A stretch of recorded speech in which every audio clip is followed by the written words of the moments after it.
Hello नमस्कार, कशा आहात सर्वजण? मस्त मजेत ना? तर मी सुजाता आपल्या सर्वांचं नवीन एका व्हिडिओमध्ये अगदी मनापासून स्वागत करते।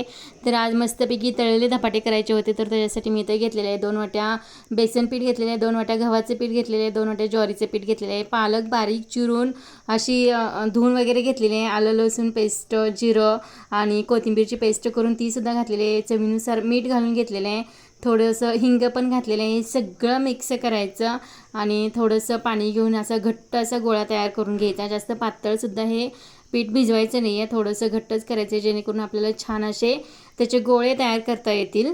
आणि हो, मिरचीसुद्धा भरपूर अशी बारीक करून घातलेली आहे, हळद घातलेली आणि भरपूर असं तीळ घातलेलं आहे। तर हे सगळं मळून झाल्यानंतर मी थोडंसं तेलाचा हात लावून एका भांड्यामध्ये हे ठेवून दिलं होतं 1 तासभरासाठी आणि त्याच्यानंतर छान असे गोळे करून घेतलेले आहेत। जे काही माझ्याकडे फॉलचे कागद असतात ना, तर त्याचा छान असा उपयोग करून घेते मी। थोडंसं तेल लावून घ्यायचा आणि जी आपली पापड करायची मशीन असते ना, त्याच्यामध्ये हे तळलेले धपाटे बनवते।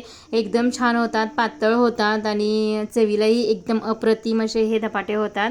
तर तुम्ही अशा प्रकारचे धपाटे करता का नाही ते नक्कीच कमेंट करून सांगा। तर आधीमध्ये कधीतरी हे धपाटे खायला एकदम छान लागतात आणि जर का प्रवासासाठी वगैरे जायचं असेल ना, तर ट्रॅव्हलिंगमध्ये सुद्धा हे धपाटे चांगले टिकतात। तर काहीसुद्धा होत नाही या धपाट्यांना आणि एकदम छान असे हे लागतात सुद्धा। तर हा होता आजचा व्हिडिओ पाहिल्याबद्दल मी आपल्या सगळ्यांचं अगदी मनापासून धन्यवाद मानते। व्हिडिओ आवडला असेल तर लाईक शेअर कमेंट करायला अजिबात विसरू नका। भेटूया अशा छानशा सोप्या आणि सुटसुटीत व्हिडिओसोबत, तोपर्यंत bye bye, thank you for watching.